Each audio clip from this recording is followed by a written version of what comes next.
Hey guys, I said that I would show the rules of Cardfight Vanguard, and that's going to be what this video is about. I'm going to be doing a brief summary of the rules and phases of the game, and explain just how it works, how you identify cards, how you really come up with a cohesive strategy.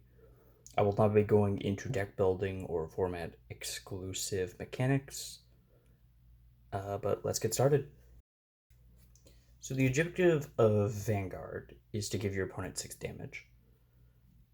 When 6 cards in your deck are placed face up, or placed into your damage zone, you lose the game.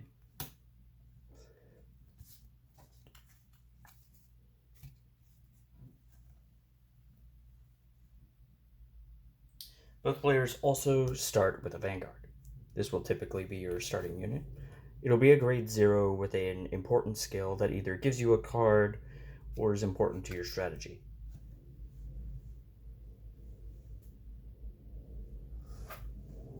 Along with your Vanguard circle, you have 5 other circles, 2 on the front row and 3 in the back row. These are your rear guard circles, and you can place other cards in these areas.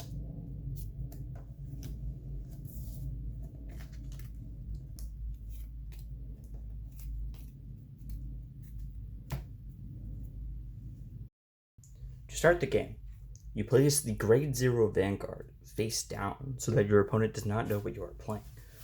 You then draw 5 cards from the top of your deck. In Cardfight Vanguard, you have a mulligan, and if you get cards you don't want, you can shuffle them back once by placing them at the bottom and then drawing the same number of cards. It should be worth noting that you should have cards with grades 1 to 3 in your hand, as this is the goal, so that you can properly ride during your ride phase.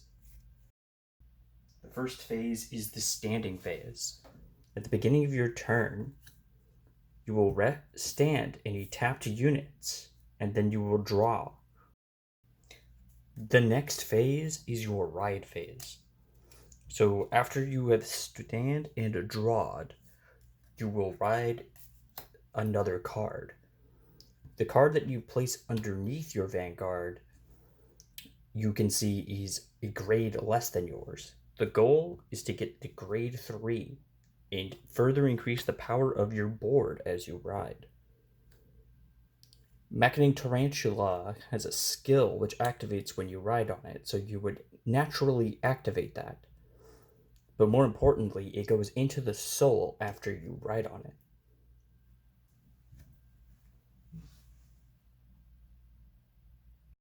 Once you ride a card, you go into the main phase. You can call cards from your hand with a grade equal to or lower than your Vanguard. This is called the normal calling, and you can place them in any rearguard circle around your Vanguard. Act skills can also be used in the main phase. Take Gridora. Gridora has an act skill which allows you to counterblast and then pursue with the skill. You will have a variety of times to use skills and activate them, as well as on-play skills for when you call cards. Cards will naturally tell you if they have a Vanguard or rearguard skill. For example, Butterfly Officer's skill has an R. It is a rearguard skill. Gridora's skill, however, has the V, which signals that it can only be used on the Vanguard circle.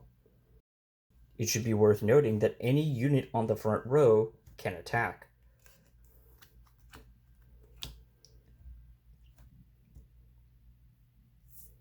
Units attack in this game during the battle phase by tapping.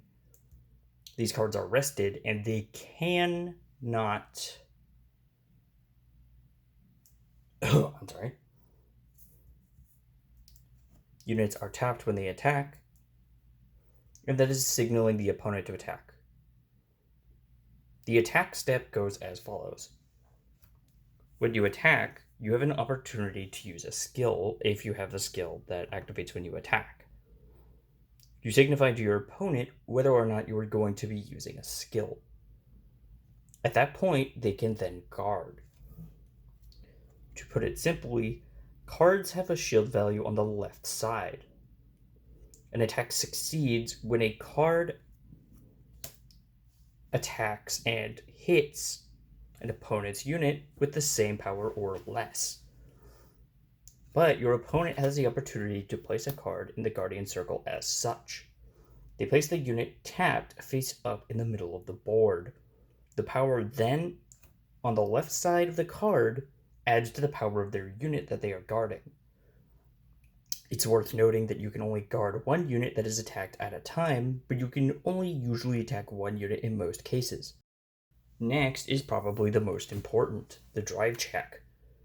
The Vanguard does something special when it attacks.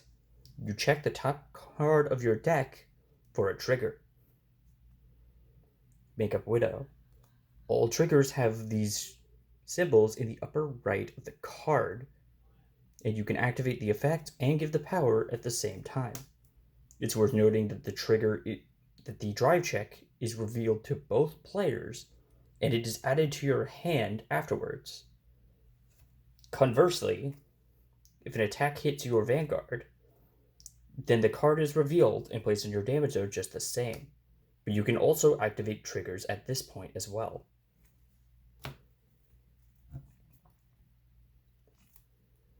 All units have most units have a critical of 1, which is signified at the bottom of the card here. Critical signifies how much damage it deals to the opponent when the attack lands. Typically, in most cases, it will be 1 damage.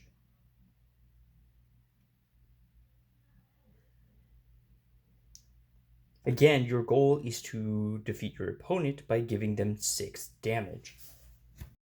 After that, you proceed to the end phase. Any skills that trigger during the end phase activate if you pay the cost. Your cards are unlocked, and any other restrictions or conditions have to be fulfilled during that time. I should also mention that every card has a special ability. Grade 0s and 1s have boost, which can be signified by being seen underneath the grade at the top left of the card. This means that when you tap the front row unit, which you can only attack with front row units, you can tap the unit behind it to add its power to the front row unit. So Mechanine Tarantula's power is 6,000. It adds on to Giraffa's and makes it 15,000. Giraffa has Intercept.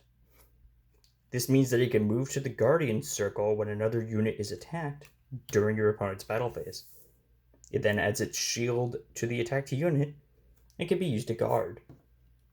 It should also be noted that guarded units go to the drop zone underneath your deck after you are finished guarding with them.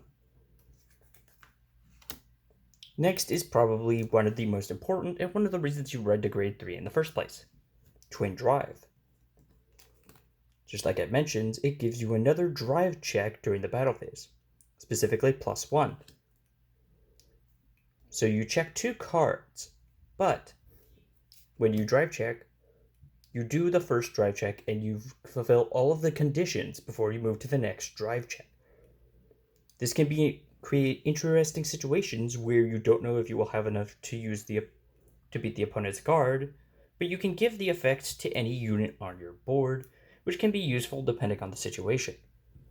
You then move on to the next drive check and you add all of the cards into your hand after you fulfill the effects, if there are any. But that is everything I had to really talk about today. I will probably get to editing this soon, but I hope everyone enjoyed the short, quick talk on how to basically play through the phases. I will probably do more gameplay at some point, but I hope you all have a nice and wonderful day.